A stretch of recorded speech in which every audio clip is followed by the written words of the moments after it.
Bonjour à tous et bienvenue à Darcey en Côte d'Or. Bon, vous connaissez l'adage, le ridicule ne tue pas. Alors aujourd'hui, eh ben voilà, j'ai mis des bottes de pluie pour m'adapter à la météo et aussi pour m'adapter au site qu'on va aller découvrir, la grotte de la Douix, un petit peu plus bas, avec Robert. Il s'agit d'une particularité géologique. Il a apparemment plein de choses à nous dire là-bas. Donc c'est ici que ça se passe, suivez-moi.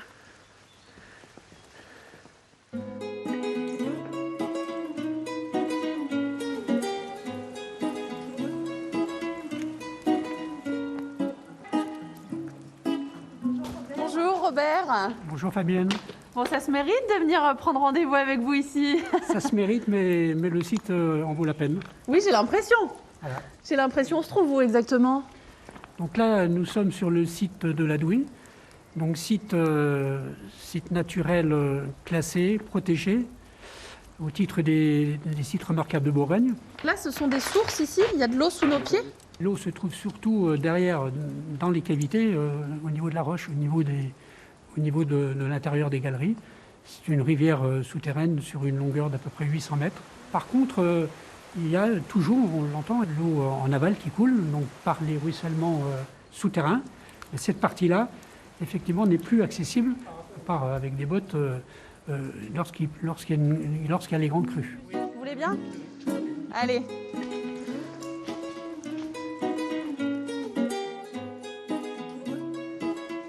Bonjour Yvan. Bonjour Fabienne. Alors vous êtes paysagiste, c'est ça? Voilà, c'est ça. Et alors vous avez des choses intéressantes aussi à nous expliquer sur cet endroit où on se trouve. Ce que je sais, c'est qu'il y a des buis qui sont suffisamment gros pour les estimer entre 500 et 600 ans. Donc c'est vraiment une forêt qui est assez vieille, quoi. Je viens d'apercevoir un écureuil derrière vous Yvan pendant que vous me parliez. Est-ce que ça veut dire qu'on peut aussi observer des animaux ici? Ah oui, oui. Les écureuils aiment bien nicher dans les arbres qui sont en veille de lierre. Ça fait des abris pour eux. Ils peuvent nicher dedans. Comme plein d'oiseaux. Il y a beaucoup d'oiseaux. Il y a plein d'insectes aussi qui peuvent vivre dedans. D'accord. Donc il y a de la vie. Ah oui, oui.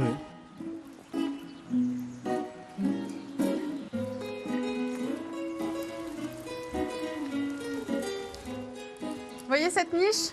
C'est signe qu'on est bientôt arrivé à notre deuxième lieu de rendez-vous et qu'on va aussi enfin se mettre à l'abri pour rencontrer Jean-Claude qui doit nous parler de couleurs. Eh oui, c'est là.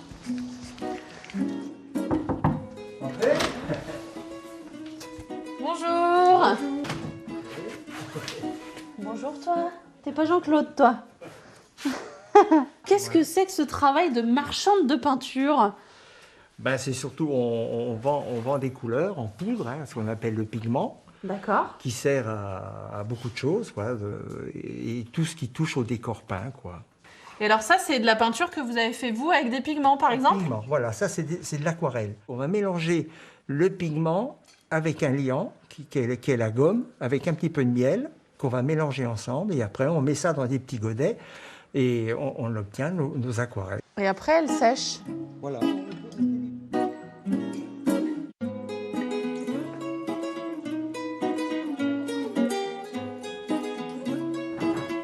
Entrez? Oui, elle est là, la marchande. Eh oui, elle est là, bonjour. Bonjour. Ah oui, puis alors disons que c'est parlant tous ces pigments. Et oui, hein, ça donne... Donc vous êtes son épouse. Exactement, je suis Anne-Marie. Voilà. Et alors si je veux un bleu bien spécifique, vous êtes en mesure de me conseiller et de me trouver les bons dosages pour le bleu en question. Ah bah oui, si vous venez avec un échantillon, vous me dites, bah, tiens, je veux cette couleur. On fait des recherches et puis on regarde les pigments, quelle couleur on peut obtenir. C'est agréable en plus, moi j'adore ça, faire des essais. Alors vous avez une connaissance en couleur qui est très large, au moins aussi grande que ces étagères. C'est vrai, puis on aimerait en voir encore plus, mais bon, c'est vrai que c'est à l'infini, la couleur c'est à l'infini. Voilà, ainsi s'achève cette journée ici aujourd'hui à l'abri. Tant pis, on n'a pas beaucoup vu le village de Darcey, mais on a quand même compris une chose en venant ici, c'est que tout est une question de point de vue. On peut, quand on veut, voir la vie en couleur. Regardez.